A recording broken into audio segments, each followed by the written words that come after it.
Halo guys, jumpa lagi sama gua Lucky Scan. Sebelum mulai videonya, buat kalian yang baru bergabung jangan lupa subscribe channel ini dan nyalakan lonceng notifikasi agar tidak ketinggalan update video terbaru dari channel ini. Dan jangan lupa juga like video ini, hitung-hitung uang parkir ya guys, agar tambah semangat Mimin upload videonya. Oke, tanpa basa-basi kita langsung saja lanjut ke ceritanya. Di video sebelumnya menceritakan pertarungan ketiga atau bisa dibilang pertarungan penentuan, siapa di antara dua kubu yang akan menang, yaitu pertarungan antara Xiaoyan dan Ketua Aula Jiwa. Di saat Xiaoyan mengeluarkan api Purifying Demonic Lotus dan membuat Ketua Aula Jiwa terdesak, Ketua Aula Jiwa mengeluarkan kartu tersembunyinya yaitu api Nihility Devouring Flame, akan tetapi Xiaoyan menyadari bahwa api tersebut bukan yang asli, melainkan hanya benihnya saja. Walaupun hanya benih akan tetapi kekuatan melahap milik api hitam Nihility masihlah sangat kuat. Di saat-saat genting akhirnya spirit api Purifying Demonic Lotus atau Yi kecil tiba-tiba muncul. Yi kecil terlihat marah karena sifat arogan dari api hitam Nihility yang cuma benihnya saja mencoba memprovokasi dirinya. Akhirnya Yi kecil menghajar api tersebut dan memakannya. Oke, kita lanjut ke cerita selanjutnya. Setelah Yi kecil berhasil melahap api hitam Nihility, dia merasa sangat puas. Meskipun kekuatan melahap adalah energi misterius yang hanya dimiliki Nihility Devouring Flame, api surgawi seperti binatang buas, yang kuat melahap yang lemah, karena mereka berasal dari asal yang sama, nyala api yang lebih kuat seringkali memakan api yang lebih lemah. Setelah Yi kecil melahap api hitam Nihility, tubuhnya bergoyang dan kembali ke ukuran bunga teratai. Setelah itu tatapannya beralih ke Xiaoyan, yang sedang bertarung dengan Kepala Aula Jiwa. Baru setelah itu ia melayang ke suatu tempat agak jauh dari medan pertempuran. Dia memberi isyarat dengan tangannya dan banyak teratai api yang berputar perlahan mulai diam-diam berguling di sekitar tubuhnya. Kepala Aula Jiwa yang sedang bertarung dengan Xiaoyan, melihat sekilas teratai ini melalui penglihatan ujung matanya. Hatinya sangat terkejut hingga bergetar. Sebelum dia bisa mundur, tangan imut Yi kecil menunjuknya. Yi Wa pukul. Suara Yi kecil baru saja muncul ketika lebih dari 10 teratai api membentuk garis yang dengan cepat melesat ke langit, dan meledak dengan liar di Kepala Aula Jiwa. 10 teratai api terus-menerus meledak di langit, gelombang api yang menakutkan menyapu dengan suhu yang sangat tinggi. Para ahli yang awalnya mundur dari jarak yang sangat jauh sekali lagi buru-buru mundur. Ketua Aula Jiwa terpental mundur setelah terkena ledakan tersebut. Kepala Aula Jiwa akhirnya dengan paksa menstabilkan tubuhnya. Dia menelan cairan merah segar yang mencapai tenggorokannya. Beberapa kejutan muncul di matanya. Dia tidak menyangka bayi api yang sederhana ini benar-benar memiliki kekuatan bertarung yang begitu kuat. Ketua Aula Jiwa, kau akan kalah dalam pertandingan ini. Saat Kepala Aula Jiwa merasa dikejutkan oleh kekuatan bertarung Yi kecil yang kuat, sosok seperti hantu tiba-tiba muncul di belakangnya. Angin kencang tanpa ampun mencoba menghantam lehernya. Serangan itu datang dengan cepat, tetapi Kepala Aula Jiwa juga bereaksi dengan cepat. Dia secara naluriah membalikkan tubuhnya. Mereka berdua pun sama-sama melesat ke depan melancarkan serangan mereka. Wajah Xiaoyan penuh dengan kemarahan, ada teratai api krem di telapak tangannya. Hal itu juga membuat mata Aula Jiwa menjadi suram. Gemuruh badai api yang sangat besar menyapu langit, suhunya yang menakutkan menyebabkan tanah yang semula lembab mengering bahkan mulai pecah-pecah. Selain beberapa elit Doseng, tidak ada yang berani melangkah dalam jarak 10.000 kaki dari puncak Valen Mountain. Sepertinya serangan Xiaoyan lebih unggul, membuat kelompok Aula Jiwa mengerutkan keningnya. Sebaliknya orang-orang kelompok aliansi terlihat tersenyum. Kepala Aula Jiwa sebenarnya telah dikalahkan. Seluruh pegunungan menjadi sunyi total saat mereka menyaksikan badai api ini menyapu langit. Setelah diserang langsung oleh serangan yang begitu ganas, bahkan jika Kepala Aula Jiwa bisa mempertahankan hidupnya, dia tidak akan dalam kondisi yang baik. Sepertinya pemenangnya telah diputuskan.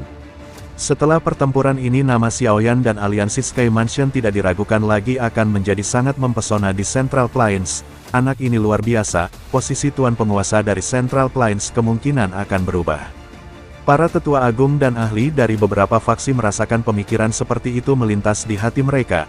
Mereka melihat sosok di langit, ada rasa hormat hadir di mata mereka, yang kuat selamanya dihormati di dunia ini. Dari langit mata acuh tak acuh Xiaoyan menatap Kepala Aula Jiwa yang sudah tidak berdaya. Kilatan dingin melintas di matanya, seseorang harus menyingkirkan masalah dari akarnya. Karena kamu telah dikalahkan, kau harus meninggalkan hidupmu. Niat menghabisi melonjak di dalam hati Xiaoyan. Dia sekali lagi mengeluarkan teratai apinya dan bergerak menuju Kepala Aula Jiwa. Dari niat menghabisi yang melonjak, jelas bahwa dia berniat untuk memberikan pukulan terakhir saat lawannya jatuh. Xiaoyan, beraninya kau. Perubahan tak terduga yang tiba-tiba ini juga mengejutkan para anggota dari Aula Jiwa. Mereka tidak berharap Xiaoyan menjadi sekejam ini. Tidak hanya ingin menang, tapi dia juga berencana untuk menghabisi. Kamu harus membayar sebagian dari hutang darahmu kepada klan Xiaoku. Xiaoyan benar-benar mengabaikan peringatan itu. Tubuhnya terus melesat ke arah ketua Aula Jiwa. Ketua Aula Jiwa sudah tidak berdaya lagi untuk memblokir serangan Xiaoyan. Kepala Aula Jiwa pasti akan terbelah jika terkena serangan ini. Xiaoyan, kamu mencari kematian. Teriakan seperti guntur yang marah tiba-tiba bergemuruh di samping telinga Xiaoyan tepat saat telapak tangannya hendak menyerang kepala Aula Jiwa. Ruang di sekitar tubuh Xiaoyan menjadi terdistorsi. Hun Qianmo muncul dengan ekspresi muram, tinjunya yang keriput terkepal saat menghantam Xiaoyan dengan kecepatan seperti kilat. Dari kelihatannya dia berniat memaksa Xiaoyan untuk menghentikan serangannya, akan tetapi leluhur Menara Pil bergegas memblokir tinju dari Hun Qianmo. Setelah memblokir serangan Hun Qianmo, leluhur Menara Pil tersenyum dan berkata, cedera atau kematian adalah hal biasa dalam pertarungan, jadi jangan coba-coba melanggar peraturan. Hun Qianmo hanya terdiam, dia sadar bahwa tidak mungkin dia membunuh Xiaoyan hari ini dengan leluhur dari Menara Pil yang menghalanginya. Dengan cepat Patua Hun Mo langsung meraih ketua Aula Jiwa. Keadaan ketua Aula Jiwa sangat parah, matanya tertutup, cairan merah keluar dari sekujur tubuhnya. Bisa dikatakan dia dalam keadaan sekarat, jika tidak cepat ditangani mungkin dia akan mati. Mata Hun Qianmo menatap Xiaoyan dengan suram. Suaranya yang serak dipenuhi dengan keinginan membunuh. Xiaoyan tidak mudah untuk membunuh anggota klan Hunku. Nasibmu pasti akan 100 kali lebih menyedihkan daripada Xiao Xuan di masa depan. Terima kasih sudah memberitahuku. Xiaoyan tersenyum, ini bukan pertama kalinya dia mendengar kata-kata seperti itu dari anggota Aula Jiwa. Hun Qianmo mengayunkan lengan bajunya, kabut hitam melonjak dari tangannya. Lain kali kita bertempur, aliansi Sky Mansionmu akan kumusnahkan. Setelah itu mereka bergegas menuju kabut hitam dan menghilang. Sayang sekali aku tidak bisa menghabisi ketua Aula Jiwa. Xiaoyan menyeringai saat anggota Aula Jiwa pergi. Dia merasa agak menyesal. Kamu terlalu rakus, klan Hun tidak semudah yang kamu bayangkan. Leluhur Menara Pil berbalik. Dia menatap Xiaoyan sebelum dia menggelengkan kepalanya dan dengan lembut tertawa. Sebelumnya aku tidak pernah menyangka kalau ada orang yang bisa menghadapi klan Hun, tapi pertarungan tadi sedikit memberi harapan padaku. Kau keturunan dari klan Xiao mungkin bisa mencapai ambisi yang tidak bisa diperoleh oleh Xiao Xuan di masa lalu. Pertempuran di Valen Mountain telah mengguncang seluruh dataran tengah, akhirnya berakhir dengan kekalahan kepala Aula Jiwa, hasil yang sangat membuat semua orang terkejut. Aula Jiwa adalah faksi yang telah berdiri sebagai penguasa dataran tengah selama ratusan tahun, akhirnya bertemu dengan faksi kuat yang bisa mengalahkan mereka setelah bertindak tanpa rasa takut dan sombong untuk waktu yang lama. Aliansi Sky Mansion yang awalnya tidak disukai oleh faksi yang sudah lama terbentuk, nama mereka tersebar dengan cepat di seluruh penjuru dataran tengah. Momentum ini ibarat matahari yang ada di langit, yang mana itu seperti faksi yang paling terang. Perpindahan posisi penguasa telah mengguncang dataran tengah. Mulai saat ini dan seterusnya, aliansi Sky Mansion akan memiliki reputasi yang tak tertandingi di dataran tengah. Selama waktu setengah bulan ini, seluruh aliansi Sky Mansion menjadi kegembiraan yang liar. Kemuliaan aliansi juga merupakan kemuliaan mereka. Pertempuran yang mengguncang bumi itu tersebar dari individu ke individu yang lain dan dianggap sebagai pertempuran paling luar biasa. Xiaoyan digambarkan sebagai makhluk ilahi, namun rumor ini telah menyebabkan banyak anggota aliansi Sky Mansion memperlakukannya seperti makhluk ilahi yang tidak dapat mereka langgar. Ini adalah penghormatan buta. Bahkan rumor Xiaoyan mengalahkan ketua Aula Jiwa dan dia menjadi ahli dosen bintang 5 termuda tersebar di antara anak-anak. Hal itu menyebabkan Xiaoyan menjadi seperti Ultraman superhero di hati mereka. Rumor tentang Xiaoyan juga tersebar di Sekte Bunga. Ada seorang murid Sekte Bunga yang mengetahui bahwa Xiaoyan ada hubungan dengan senior Nalan Yaran. Dia tidak bisa menahan rasa penasarannya untuk tidak bertanya kepada seniornya tentang Xiaoyan. Mendengar pertanyaan juniornya, Nalan Yaran tersenyum dan perlahan berkata, Xiaoyan adalah orang yang ingin selalu dikejar oleh orang lain dengan segenap hati mereka. Namun mereka tidak pernah bisa meraihnya. Dia orang yang luar biasa. Dua sosok manusia sedang duduk di permukaan danau, mereka tidak bergerak. Riak yang berfluktuasi dan menyebar di air secara otomatis menghilang ketika mereka berada 10 meter darinya. Seperti ada aura yang sangat tenang di sekitarnya. Sosok manusia secara alami adalah Xiaoyan dan alkemis kocak. 3 bulan telah berlalu sejak pertempuran di Valen Mountain. Selama 3 bulan ini aliansi Sky Mansion tampaknya telah mengalami transformasi total.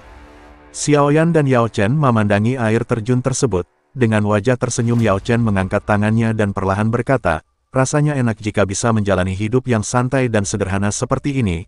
Akan tetapi wajah Xiaoyan terlihat sedikit murung. Dia tiba-tiba berteriak dan menghela nafas perlahan berkata, beberapa tahun terakhir, selalu saja ada masalah tiap kali aku ada waktu kosong, dan aku selalu diharuskan untuk bertarung. Aku tidak habis pikir mengapa mereka selalu menginginkan pertarungan. Kalau Luga bertarung ceritanya gak jalan tong. Melihat muridnya yang sedang dilanda oleh kegalauan, Yao Chen menyipitkan matanya dan berkata, kau sudah dewasa dan semakin kuat, di dunia ini orang yang kuat, harus punya sesuatu yang harus dipikul di bahunya, seperti kata seseorang, dengan kekuatan yang besar datang pula tanggung jawab yang besar. Yao Chen dengan bangganya bercosplay seperti Peter Parker. Xiaoyan yang melihat gurunya seperti orang gila hanya bengong. Dia berpikir dalam hatinya, nih orang udah habis obatnya kali ya. Selang tidak lama dari itu, tiba-tiba datang anak panah yang hampir mengenai mereka berdua. Di ujung anak panah tersebut ada sebuah kertas yang berisikan surat. Xiaoyan mengambil surat tersebut dan berkata ini adalah surat dari suku Piton Yao Ming. Setelah itu dia perlahan membukanya, sederet kata merah segera muncul di kertas tersebut. Xiaoyan tiba-tiba berdiri, ekspresinya suram aura menakutkannya bahkan menyebabkan air terjun di belakangnya berhenti mengalir. Isi surat tersebut adalah, Demon Phoenix telah menyerang, ada aktivitas tidak biasa yang datang dari air mata 9 musim semi di mana Medusa sedang berlatih.